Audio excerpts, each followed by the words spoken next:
भारत में मंदिरों पर सरकारी नियंत्रण का इतिहास बहुत पुराना है। ईस्ट इंडिया कंपनी ने सबसे पहले मंदिरों पर सरकारी नियंत्रण के लिए मद्रास रेगुलेशन 1817 एक्ट पारित किया। 1840 में इसका विरोध हुआ। इसके बाद 1863 में रिलीजियस इंडाउमेंट्स एक्ट लाया गया, जिसमें मंदिरों के अधिकार अंग्रेजों के हाथ में आ गए थे, क्योंकि अंग्रेजों को भी दिखता था कि मंदिरों में पैसा आता है, ये सारा पैसा ले लो, तो उन्होंने अपने हाथ में ले लिया। इसके बाद साल 1925 में ब्रिटिश हुकूमत the Madras religious and charitable endowments act 1925 लेकर आई।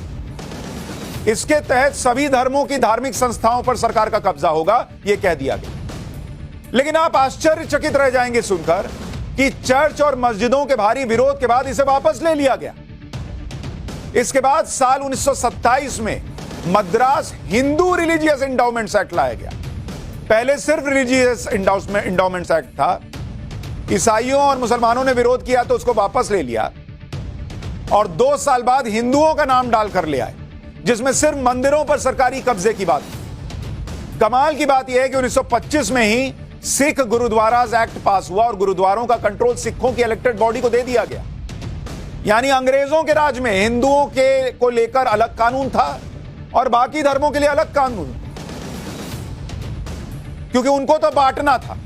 तो उन्होंने देखा कि हिंदू जो है वो बड़ी संख्या में है, इसके अंदर ये गुस्सा बढ़ दो कि देखो तुमको तो हम कंट्रोल करते, तो उन्होंने हिंदू मुस्लिम सिख ईसाई को बांट दिया। मुस्लिम सिख ईसाई को अलग पावर दे दिया, हिंदुओं का पावर ले लिया, मंदिर मेरे कंट्रोल में रहेगा, अंग्रेजों ने कह दिया। अच्छा, ब्रिटिश राज में तो अंग्रेजों ने अपनी मनमानी की और मंदिरों को सरकारी कब्जे में रखा, लेकिन जब अंग्रेज यहां से गए और भारत आजाद हुआ तो लगा कि यह तस्वीर अब बदलेगी, लेकिन फिर भी ऐसा नहीं हुआ। नेहरू सरकार ने उन्हीं नीतियों को जारी रख दिया जो नीतियां अंग्रेज छोड़कर गए थे। उल्टे यहां की सरकारों ने अलग अलग राज्यों में मंदिरों पर सरकारी नियंत्रण को और मजबूत करना शुरू कर दिया। भाई, आजादी के बाद साल 1951 में तमिलनाडु सरकार ने Hindu religious and endowment act लेकर आई वो, और मंदिरों के फंड्स और मैनेजमेंट पर सरकार का कब्जा हो गया तमिलनाडु में। इस कानून के कई प्रावधानों को कोर्ट में चैलेंज किया गया और आखिरकार इस कानून के कई प्रावधानों को कोर्ट ने खारिज कर दिया। कोर्ट ने खारिज किया, लेकिन इस देश की सरकार ने नहीं रोका। इसके बाद कुछ बदलावों के साथ तमिलनाडु सरकार ने साल 1959 में Hindu religious and charitable endowments act pass कर दिया। तब यह कहा गया कि इस कानून को लाने के पीछे यह मकसद है कि धार्मिक संस्थाओं के फंड का दुरुपयोग ना। धार्मिक संस्थाओं में फंड का दुरुपयोग सिर्फ हिंदू कर लेंगे, मुस्लिम नहीं करेंगे, सिख नहीं करेंगे, ईसाई नहीं करेंगे, और सबसे बड़े जो फंड का दुरुपयोग करने वाले बैठे वो हिंदू बैठे कि मंदिरों को अपने पास रखो, ये फंड का दुरुपयोग कर लेंगे, बाकी तुम लोग अपना अपना देख लो। ये इस देश में हिंदुओं के साथ हुआ है। अंग्रेज करके गए और यहां की सरकारों ने फिर किया। इस कानून के तहत राज्य में एक Hindu religious and charitable endowment विभाग बना और कमिश्नर को नियुक्त किया जाता है। इसी तरह कर्नाटक के मंदिर भी सरकारी नियंत्रण में। कर्नाटक में तो 5 अलग अलग कानूनों के जरिए मंदिरों पर सरकारी नियंत्रण है boss. Madras Hindu religious and charitable endowments act 1951 भी इसमें शामिल है। फिर 1997 में Karnataka Hindu religious institutions and charitable endowments act ले आए लोग। इसी कर्नाटक HRCE एक्ट के जरिए राज्य के सभी मंदिरों पर नियंत्रण किया गया, और इस एक्ट का मकसद बताया गया कि मंदिरों को अच्छा मैनेजमेंट देना था।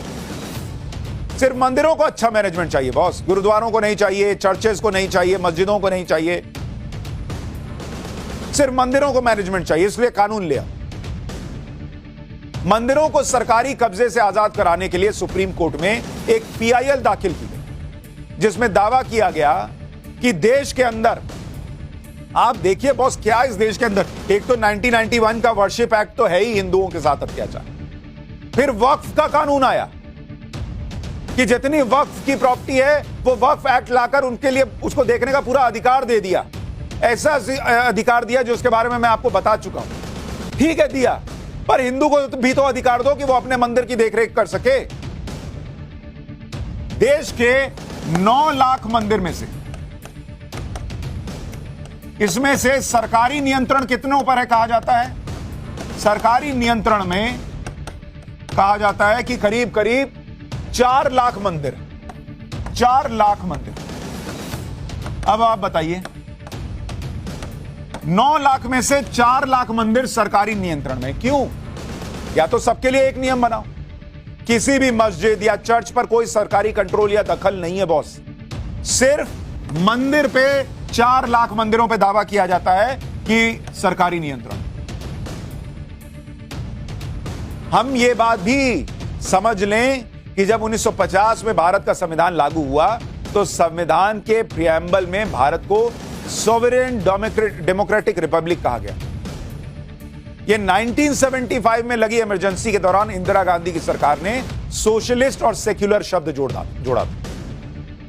सेक्युलर शब्द हमारे संविधान में पहले नहीं था, यह इमरजेंसी के दौरान इंदिरा गांधी सरकार ले आई थी। और इतना सेक्युलरिज्म था तो मंदिर जो हैं, हिंदू जो हैं, उनको भी अधिकार देना था ना।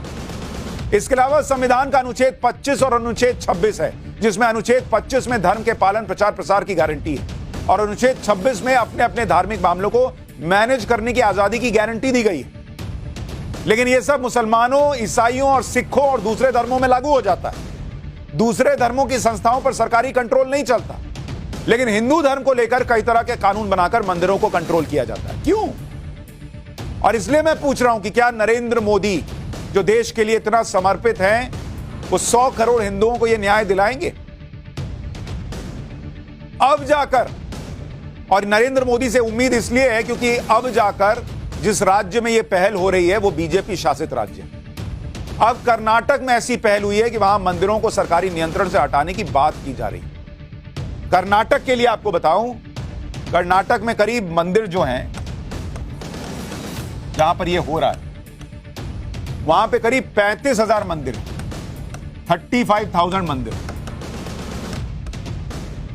उनमें उनसे कुछ सालों में 1400 करोड़ रुपए का रेवेन्यू जनरेट हुआ। 1400 करोड़ का रेवेन्यू सिर्फ मंदिरों से।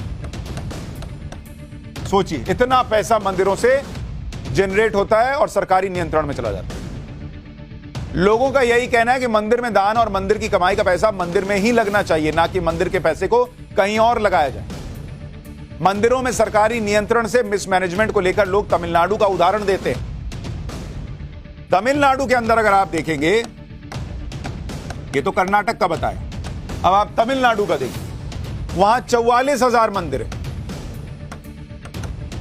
तमिलनाडु के अंदर, और उनके पास करीब 5 लाख एकड़ जमीन है। 5 लाख एकड़ जमीन ये तमिलनाडु में मंदिरों के पास है। और इसका मैनेजमेंट कौन करता है? राज्य सरकार करती है। लेकिन राजस्व कितना आता है आपको पता है? मात्र 128 करोड़ रुपए। इतनी जमीन, 128 करोड़ का राजस्व आता है। जबकि इससे ज्यादा एसजीपीसी यानी शिरोमणि गुरुद्वारा प्रबंधक कमेटी की तुलना कीजिए तो वो 85 गुरुद्वारा मैनेज करते हैं और उनका बजट 1000 करोड़ रुपए से ज्यादा का। और यहां इतने मंदिरों में से 128 करोड़ का बस रेवेन्यू आ रहा है। इसलिए सवाल यह खड़ा होता है कि क्या देश भर के मंदिरों को आजाद किया जा सकेगा?